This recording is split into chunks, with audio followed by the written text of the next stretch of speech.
and we're here to talk about some articles that have been popping up recently, Ken, that there was no historical Jesus, right? So a number of people have written books. Talk a little bit about these Jesus deniers, you might say. Yeah. Why does this keep popping up? What's going on? Yeah, this is called Christ myth or Jesus myth, the idea that Jesus was a made-up individual. He didn't exist as a historical person. This idea existed in the 19th century. It seemed like there were a lot of people who held that view. It died out. Now it's made somewhat of a comeback. Now, what's interesting is that virtually all scholars, whether they're liberal or conservative, believe that Jesus existed. I mean, even Bart Ehrman, who is a skeptic, he believes that Jesus existed, and he critiques the Jesus mythicists, if you will. A couple of them that I think are articulate and popular would be Robert Price and Richard Carrier. They've debated people like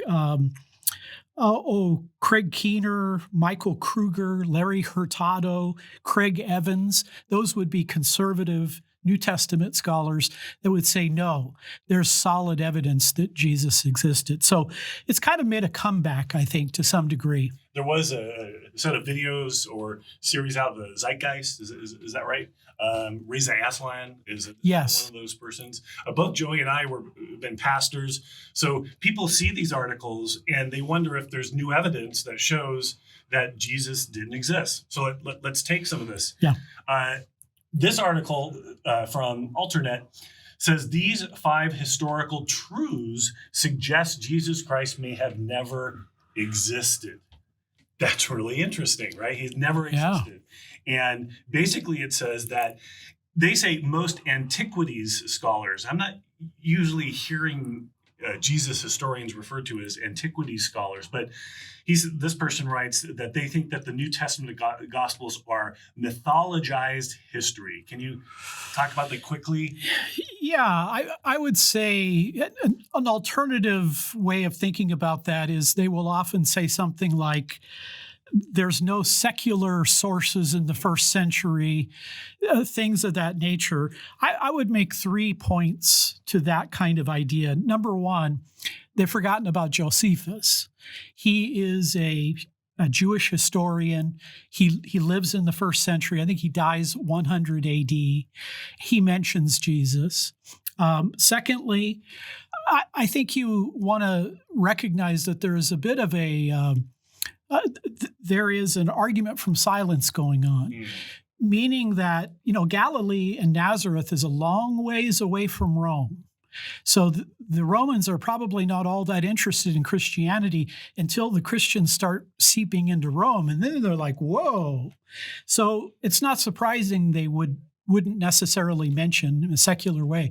But since the issue was raised about these are mythological statements, well, all you have to do is look at the Christian sources. The Gospels, Matthew, Mark, Luke, and John, they're like ancient biographies. The epistles of Paul and others, those are even earlier than the Gospels themselves. There's the book of Acts. So there's good evidence. And if Jesus did exist, you would expect people in Galilee, in Nazareth, to be talking about him, not necessarily in Rome. Yeah. So you're hitting on the first point here, the number one truth that Jesus may not have existed. They say in this article, no first century secular evidence whatsoever exists to support the actuality of Yeshua ben Yosef, or they're referring to Jesus. And you're saying, no, wait, Josephus actually mentions him. Yeah. And so I remember I was a comparative religions major for my bachelor's degree. And I remember there being discussion that was a later addition in Josephus. But recent scholarship has seemed to overturn that. Would you agree? There's at least a couple references. And even the later one, if it were doctored or something degree, it still mentions Jesus as a historical figure. It does go on to say he was the Son of God, which kind of throws people for a loop. But I don't think you can dodge Josephus. Now, was he secular? Well, not necessarily, but he wasn't sympathetic to Christianity. Yeah. how would you as a pastor approach this? We both had people that had come with us with doubts. They read something like this. There was no secular evidence for Jesus. Well, let's just say, like, pastoring's a spiritual gift. So once a pastor, always a pastor. Yeah, that's right. Right? And what I want to say is some of this and what you're sharing is just so helpful in our Christian walk, because doubt can be a gift from God that highlights our spiritual blind spots. What do I do with that? If I sit on it, well, okay, that's going to be quite destructive, right? But if I use my doubt as a diagnostic tool to say, oh, wait, hey, there's a spiritual blind spot that I'm actually vulnerable to, this can be that thing that inspires me to get to know Jesus on a historical level and learn things about people like Josephus or Tacitus, right? These different type of ancient historians, which when would I ever open those up on my kitchen table, right? But I am able to research and study to learn more about Jesus because a statement like that triggered a doubt, which showed me a spiritual blind spot. And now what am I left with? Truth has nothing to fear from exposure. Yeah. And if Jesus is true, he'll withstand scrutiny. And now what am I left with? Even more reasons to believe. Doubt can be a good thing. Yeah, I think it was Dallas Willard who said, doubt is like a headache. It's there, it's real, but you got to take care of it. Drink more water, take an aspirin, do something about it, right? So on this first point, Ken, it says there's no secular evidence, but that doesn't actually seem to be true, not to be the case.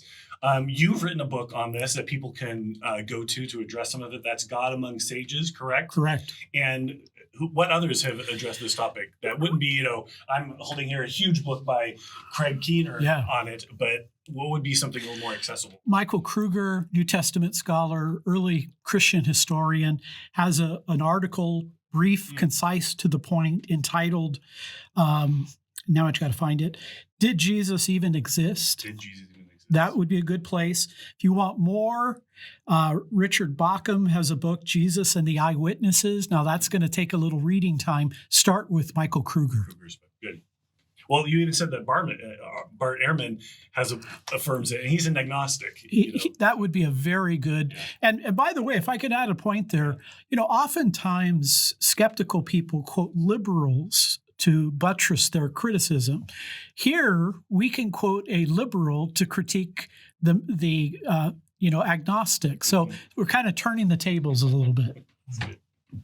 All right, let's go to this next truth that they talk about in this article. They say that the earliest New Testament writers seem ignorant of the details of Jesus' life, which become more crystallized in later texts. In other words, they are products of early Christian communities several decades later. And so they put what is a kernel, they then dress it up later on. What would you say to that? Couple quick points here. Number one, I think there's a mistake in understanding the genre of literature. Paul's epistles, they're not gospels, so he's not going to repeat all of the details that maybe Matthew and Luke would be in terms of Jesus's birth. But further than that, Paul actually has a lot of details. I remember reading 1 Corinthians chapter 11, Paul quotes from the Last Supper. We can go even a further step here, and that is that Paul knew all of the key people. He knew Peter, James, and John. And guess who James was? The brother of Jesus. He said, I knew the brother of the Lord. Well, if Jesus had a brother, he had to exist. And one last point. There are creeds and hymns that Peter and Paul weaved into the New Testament writings. It's now believed that those hymns came from ancient Jewish Christianity. They were older than the books that they appear in.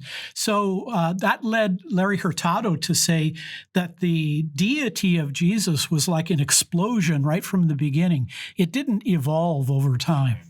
Well, just again, as truth has nothing to fear from exposure, all these things allow us and even inspire us to learn more about Jesus. So when I look at this, I see, okay, in so much as certain things have the appearance of missing from Gospels, why? Why? When I ask why, I'm allowed to engage then, or I'm inspired to engage with the Scriptures to learn what was Paul's history. Why would he leave this out? Oh, He's actually building on things that other gospel writers already said. He's contributing his eyewitness experience of the resurrection, that these people are working together in tandem. And it's those type of questions that allow Scripture to come alive as we get to know these people as historical figures. Hey, why is that guy wearing glasses? My eyes are really light sensitive. It's not as dramatic as Paul's experience of witnessing the resurrection, but you could ask and you get to know somebody better. But right? You are a very sharp guy, just like Paul. Yes. Well, it's interesting. Just like Paul. In Acts, it reports that he went to go see James and the others to see whether or not what he has come to believe, whether or not it coheres with what they've experienced in life. So that's odd to me that they would say that the early writers seemed ignorant of the details of Jesus' life. Well, again, I think some of these arguments, they have a kernel of truth to them, but then once you have a basic awareness of how the Gospels came to be, or ancient Christianity, you can start to take it apart. Yeah, no, that's good. And you're even writing a book on critical thinking and logic that would help train us to think well on these types of things. So that's good. We look forward to that. Let's clarify something here. On this second truth that they allege, that the earliest New Testament writers seem ignorant of the details of Jesus' life. Here's what the article writer tells us. Quote, Paul seems unaware of any virgin birth, for example. He seems unaware of no wise men, no star in the east, no miracles. Historians have long puzzled over the silence of Paul and the most basic biographical facts and teachings of Jesus. Is there more here to the background context that's going on? Yeah, I think we can clearly say, look, an epistle is not a gospel. Mm-hmm. So Paul has a specific purpose. Yeah, different genre. We could also say, though, that Paul does have details about the life of Jesus. He quotes from the Last Supper. Mm-hmm. And we could even further add that he knows these key apostles, Peter, James, and John. James is the brother of the Lord. Paul not only calls him the brother of the Lord, but he also says that he knew him. Well, if Jesus had a brother, he had to exist. Yeah. I'd add that it's also worthwhile to note, and again, these questions of why are these absences there, helping us to explore these figures better as historical human beings.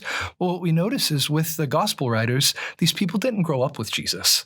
These people served with Jesus for 3 years, and they accurately recount what they experienced as eyewitnesses in ministry with him for 3 years. And they end up sharing with us what's most relevant to us, not Jesus as a teenager, but how it is that our relationship with God could be made right. And they do that with incredible detail and eyewitness accounts. So the claim in the article is that most of these things are products of the early church, not of the historical Jesus. But I hear you saying, Ken, and also you, Joey, that Paul and the other writers had specific focuses that they were with their writing, that they were trying to present some information, but they're not giving an exhaustive account.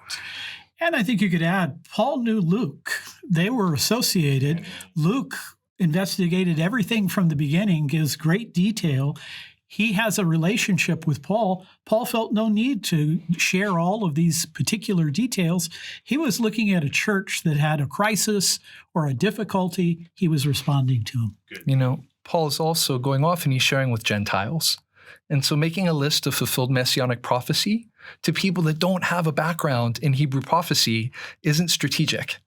Paul's out there and he's sharing what he witnessed himself, which is the resurrected Jesus, as an eyewitness, and he's sharing that testimony. And so when we actually do explore the why behind the assumption there, it actually makes these people come alive, and we see consistent historical intentionality behind their choices. Let's go to the next one, number 3 of the 5. The writer says, this is a truth. Even the New Testament stories don't claim to be firsthand accounts.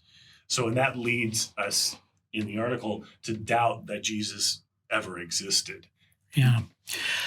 I think what comes out of that is the question about the Gospels, Matthew, Mark, Luke, and John. Yeah, they were anonymous, meaning that unlike Paul's epistles, they didn't have the name Paul. But all you need do is church history, Papias, Irenaeus, others tell us who these authors were. But let's look at those four authors. Matthew and John would have been apostles of Jesus. They had access. And even with John in particular, you can go back from Irenaeus to Polycarp to John himself. So they would have a witness of the ministry of Jesus. Now let's look at Mark. It's believed that Mark really was an Emmanueus of Peter, that he kind of took Peter's talking points and put together this gospel. And we could add that Luke is connected to Paul. So I think all of the authors of the Gospels, they're either firsthand eyewitnesses or they're closely associated with eyewitnesses.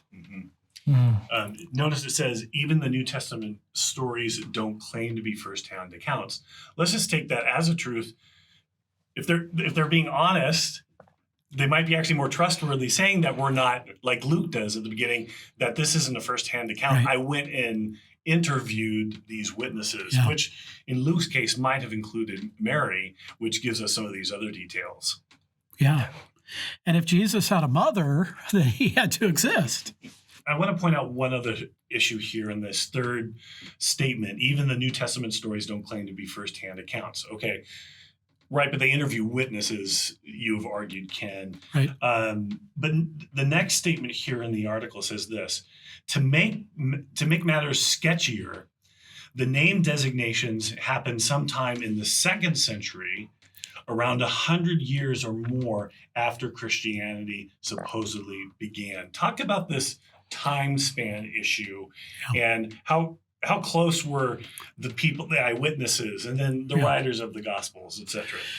Yeah, it's believed by scholars that Jesus was crucified either in 30 or 33 AD. Paul's epistles, Galatians is probably the earliest, 47 AD.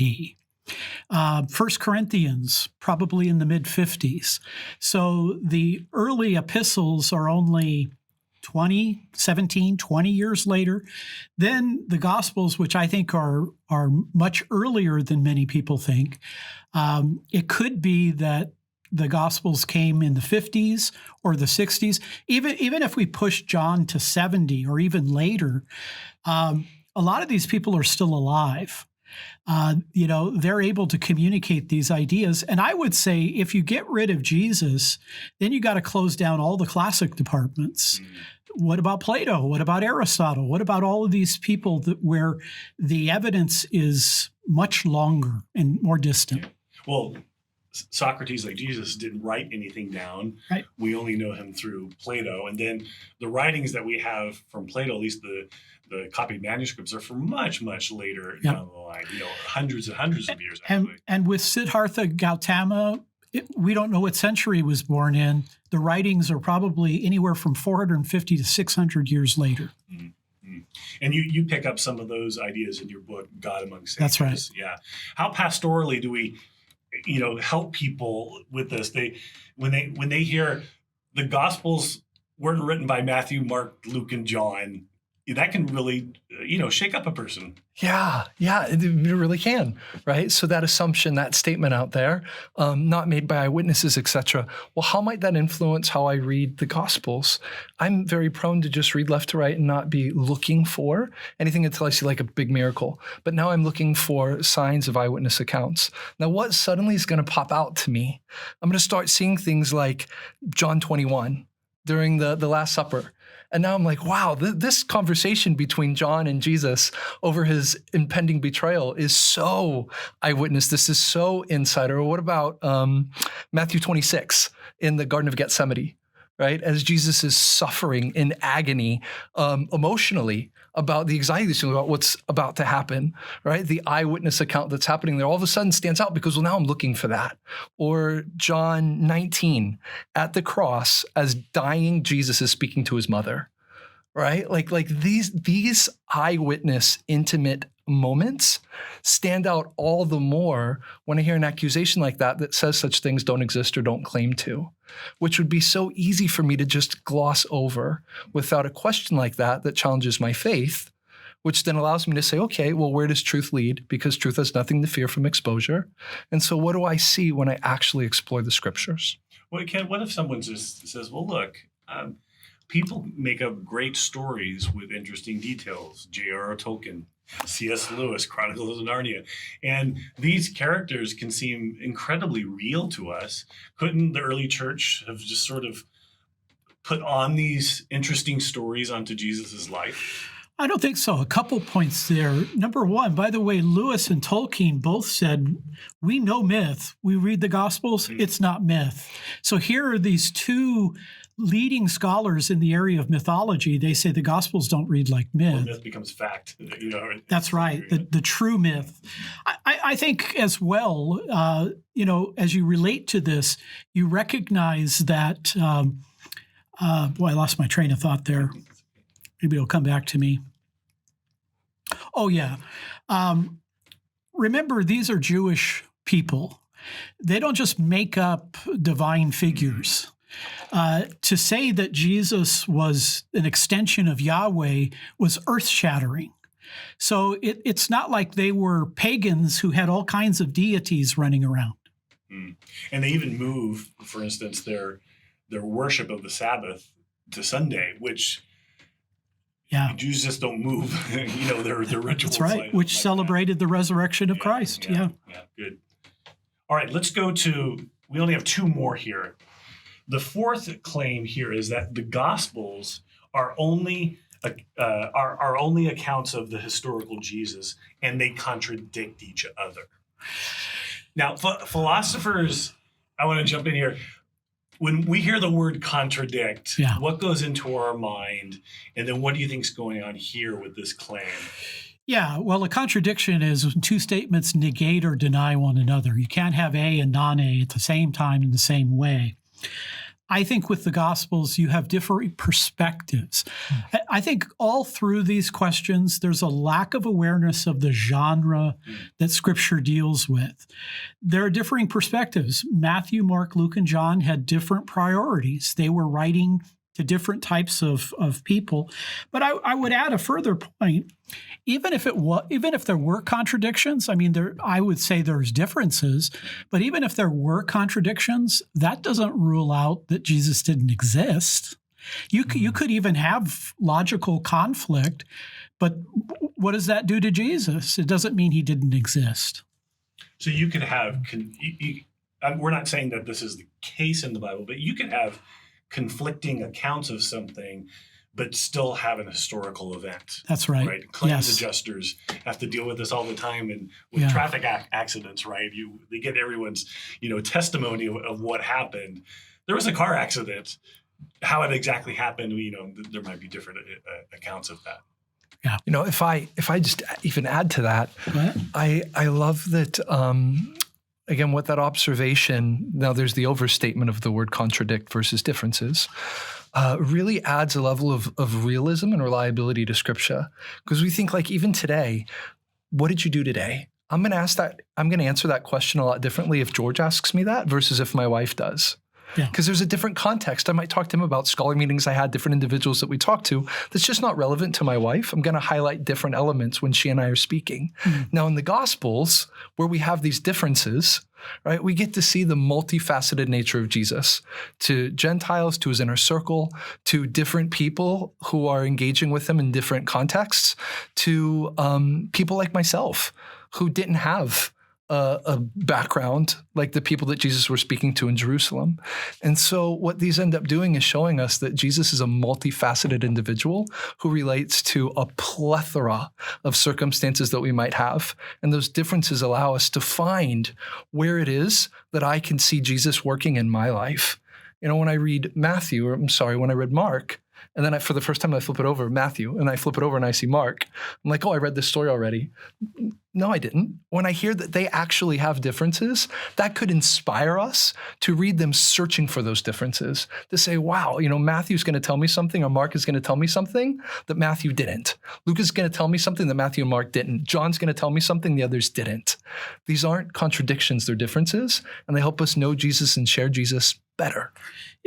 George, something that I again think runs through this is the Gospels or the biblical writings are never given the benefit of the doubt. They're always read in the worst light possible. And good scholarship is generous. Good scholarship, you try to treat other people's beliefs the way you want yours treated. I even believe in good Samaritanism. Try to help an argument if you can. But this is all pushing the level of the worst light possible. Yeah, because they even say, look, the Gospel of Mark is thought to be the earliest existing so-called life of Jesus. And they say linguistic analysis suggests that Luke and Matthew both simply reworked Mark and added their own corrections and new material. But they contradict each other, and to even a greater degree, contradict the much later Gospel of John, because they were written with different objectives for different audiences, which we had raised.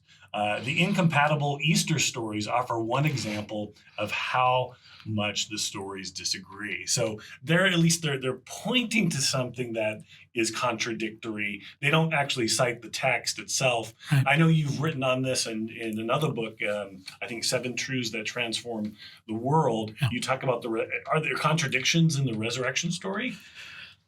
Look, I think a big part of this is how you think about them. I mean, for example, one account says there was one angel. The other says that there were 2. Well, if there are 2, we know there was 1. They may not have seen the same angel at the same time. There is a way, I think, of being charitable and saying, this could be resolved. This is not a deal breaker. Let's go to our last one. It says here, modern scholars who claim to have uncovered the real historical Jesus depict wildly different persons. And so they begin to argue that when modern scholars look at Jesus, they come up with radically different figures, a Jewish sage, or a miracle worker, a philosopher, a cynic philosopher, or things like that. What's going on in modern scholarship that is creating these wildly different pictures of Jesus, and what are we to make of that?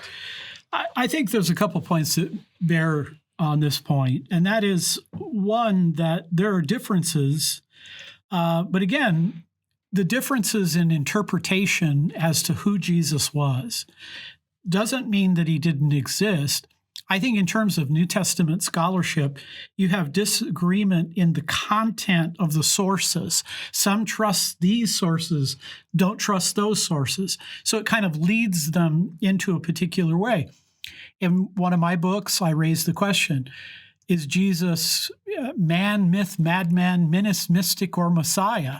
I'm willing to look at all of those alternatives, but in light of Scripture, I think it points in one direction. He's the Messiah. I say, when I teach philosophy, I ask the question, is Jesus a philosopher? And I think there's actually a good argument to show that he was a philosopher. Yeah. But some people think that just because he's a philosopher that we reduce him to that. He could be a philosopher, a theologian, but much more than that. Right? And that is what Christians are claiming. But we really do think there was a historical Jesus that we can know a good amount about. How did you address that as, a pastor and also, being a part of Reasons? How do we look at things like this when we see there's a historical Jesus, but Jesus is an effect, not a cause of Christianity, they say in the article? Yes, because all of these different people have all of these radically different views on him and who he was, etc. Just in my current context, I'm pretty convinced Reasons to Believe exists. Pretty sure Hugh Ross exists. And in my short time here, I have learned that there is a wide view of opinions about the ministry here, by and large, very positive. That's what I came in with. And I've learned that there are some who feel differently. And there are some who would describe Hugh or RTB in ways that I would not. Catalytic figures inspire strong emotion and inspire strong opinions. And so just in the same way that 2,000 years from now, well, in the same way might be a big statement, but 2,000 years from now, RTB still exists, even though it still existed, even though there were a plethora of different views and opinions about it. Hugh Ross is a historical figure who existed, even though there are a plethora of different views and opinions necessarily about who that person might be. You expect that from someone who had such a cultural impact historically.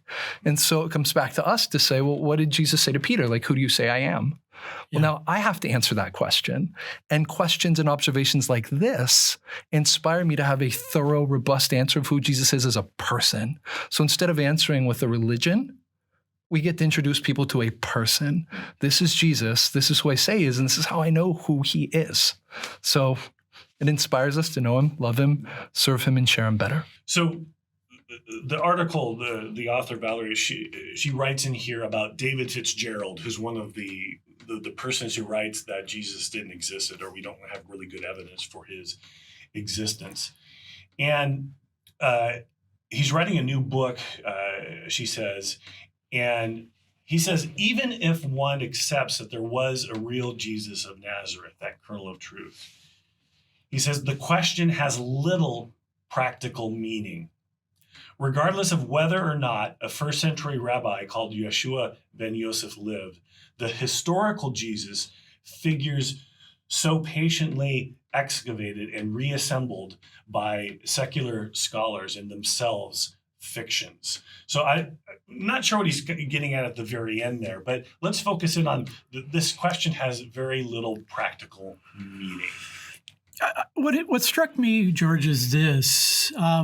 Of all the people who have ever lived on planet Earth, Jesus is the most influential. I mean, he moves beyond all people. He's not just more influential than the three of us, but Siddhartha Gautama, Krishna, Muhammad, Confucius, they don't compare well with him. Jesus has this incredible influence on especially Western civilization. Well, that he didn't exist. So are we to think that somehow this magically happened? No, there is a historical person, and it is the conviction of who he was that transforms society. I think they have to look at that very carefully. Well, that was part of Paul's claim, right? It was the resurrection that he came to think was obviously real, and I mean, he was obviously willing to go to even to his death, for that. It's interesting. The author says, and so we want to be fair. You talked about being gracious and fair to the other. She writes, not being an insider to this debate, she's a former evangelical, a psychologist. She says, my own inclination is to defer to the preponderance of relevant experts while keeping in mind that paradigm shifts do occur. This means that until the paradigm shift happens, or I become a relevant expert myself, I shall assume that the Jesus stories probably had some kernel of truth. Oh. Okay, so she wants to say, look, this is what scholarship says. There's a kernel of truth in there. I think what I'm wondering, just as a person listening to it, is, okay, well, how big is that kernel? Does it pop and give us beautiful popcorn, or how much of a kernel of truth is there, and how much, as the article portrays, how much gets dressed up by the later Christians? Yeah, a couple points. Number one, virtually no scholars believe the Christ myth. I mean, there are a few people here and there, but even liberal scholars, even most, who are involved in the Jesus seminar, very liberal, skeptical, they believe Jesus did exist. So I think in kind of looking at all of this, we need to realize that in reality, most scholars believe there's solid evidence to support the existence of Jesus. Now the question is, was he the person that we read about in the Gospels? Did he have this radical self-awareness that he was God in human flesh? Well, that I think is a great question. I hope she keeps looking, keeps searching. This was a very popular view in the 19th century, and then it died. And now it's emerged. Larry Hurtado says, I think it's going to die again. It should die again. Mm-hmm. Ben Witherington, the New Testament scholar, says that we live in a Jesus haunted culture. Wow. And so we're haunted by this faint memory of Jesus, but because we don't really study it or look into it, like you said, be inspired to look into it, that almost anything we hear sort of passes as, something true about Jesus. And I'm hearing from your own historical studies in that there might be a kernel of truth in some of these, but really it uncovers a very robust historical Jesus, and particularly eyewitnesses that testified to who he was, had this radical self-understanding, and had some miracles that obviously impacted many people, including the resurrection. And remember, the Gospels are the most criticized text in the history of humankind. And there are still people at Oxford and Cambridge and even Harvard who say, no, there really are good evidence to support it. And it still gets me to click on articles, That's right. Things like that. Last thought, Joey. Jesus has withstood scrutiny for approximately 2,000 years now. And for the Christ follower, we can know what we believe and why we believe it. And whether or not Jesus existed matters. It matters dramatically. The scriptures tell us that it matters, and that if he didn't exist, he didn't resurrect, which means that faith is useless. And so the historicity of Jesus is crucially important. There are times we're going to have to make really hard decisions and sacrifices that are anchored in my trust that Jesus has a plan for our lives. He knows what he's doing, and he's working all things together for good. And so I appreciate the concession at the end of the article that seems to say, okay, but hey, maybe he actually did. Because at the end of the day, for all of us, what does the evidence imply? And for us, I think we'll make the argument that the evidence implies that Jesus lived, he predicted his death and resurrection, and he pulled it off. And if he did that, we can trust what he has to say. We can send people to God Among Sages is a great book comparing different religious leaders. You wrote 7 Truths That Transform the World, which deals a little bit with the resurrection and other topics. Anything else you would want us to point to? Richard Bauckham, Jesus and the Eyewitnesses. I mean, that's a little more heavy reading, but very, very valuable. Michael Kruger has a very popular article, Did Jesus Even Exist? That'll pop up just doing a Google search. Well, thanks for hanging out and dealing with these, 5 truths. Could I add one thing with this as well? Is another place to look is RTP just released a question and answer page. And so again, if you should come across things that are faith challenging, etc., please, send that to us. We have people here, we have a scholar community that's dedicated to finding answers to these, exploring these, discovering these. And we would love to share that information with you directly so that you could use this to reveal God through, in this case, it would be historical science, and then open up hearts to the gospel.